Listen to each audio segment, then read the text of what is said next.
안녕하세요. 그림 좀 아는 언니의 3분 영화입니다. 시즌2는 한국 현대미술로 돌아왔습니다. 첫 번째 작가는 고희동입니다. 고희동 화가는 1886년부터 1965년까지 이 땅을 살다 가신 한국 최초의 서양 화가입니다.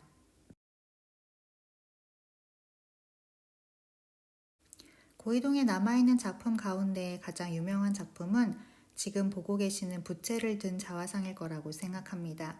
구로다 세이키라는 자신의 선생님으로부터의 영향을 감지할 수 있습니다. 구로다 세이키는 파리에 가가지고 인상주의를 접했던 일본의 화가인데요.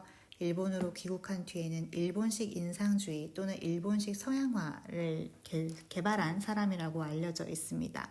고희동도 구로다 세이키처럼 파스텔 톤의 그림을 그렸고 그리고 부채를 들고 있는 사람을 그리고 있지요. 특히 구로다 세이키가 일본 옷을 입은 여자를 그렸다면 고희동은 또 한국식 옷을 입은 자신을 그렸다는 점에서 또 비슷합니다. 특히 구로다 세이키의 자화상과 고희동의 자화상을 좀 비교해 보시면 영향이 좀 있구나 라는 걸 느끼실 수 있을 거예요. 배경을 던색으로 처리를 한다거나 인물을 좀 부각시켜서 그린다거나 옷을 입은 형태라든지 얼굴의 각도 이런 것들의 유사성을 확인하실 수 있습니다. 고희동의 또 다른 자화상입니다. 두루마기를 입은 자화상이라든지 정자관을 쓴 자화상이라든지 자화상을 총 3점을 가지고 있어요. 그런데 이 자화상을 보시면 조금 특이한 점을 발견하실 수 있습니다.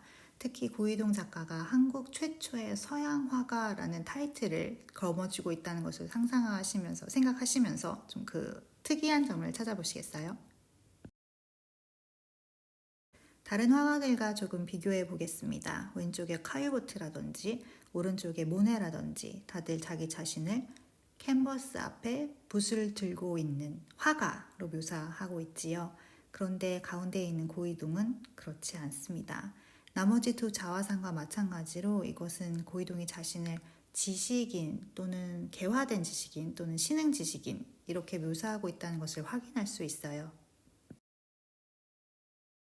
실제로 고희동은 1927년부터는 동양화만 그렸고 이후로 화단의 원로로서 활동하면서 후학을 양성합니다. 또 1960년대에는 정치에 입문하기도 하지요. 어디를 보든지 좀 서양 화가로서 이렇다한 작품을 남겼다든지 이렇다할 전시를 했다든지 이런 활동을 조금 찾아보기가 어렵습니다. 조금 의아스러우실 수도 있을 것 같아요. 그리고 어떤 사람들은 고희동이 뚜렷한 화가로서의 행적을 보이지 않았기 때문에 너무 과대평가되어 있다 이런 얘기를 하기도 합니다. 고희동의 말을 한번 들어보겠습니다. 1959년에 과거를 회상하면서 쓴 글입니다. 6년 만에 졸업인지 무엇인지 종이 한 장을 들고 본국으로 돌아왔다.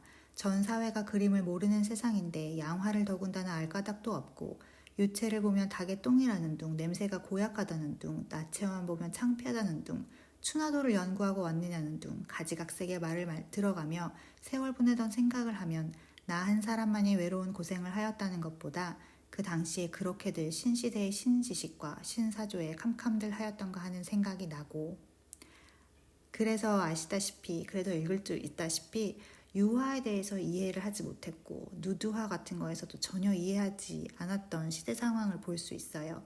오른쪽 아래에 가야금 타는 미인 같은 그림을 그릴 때는 모델을 구하기 어려웠다라는 이야기도 전해집니다. 그래서 저는 고희동의 작품을 못 그렸다. 한국 최초의 서양화가라더니 별로 남은 작품이 없다. 이렇게 말씀하시기에 앞서서 이 사람이 되어서 그 시대를 살아가는 그 마음을 조금 헤아렸으면 싶습니다.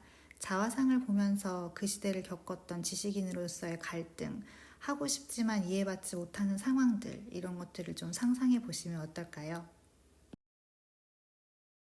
종로구에 가시면 고희동 가옥이 있습니다. 한번 방문해 보셔도 좋을 것 같습니다.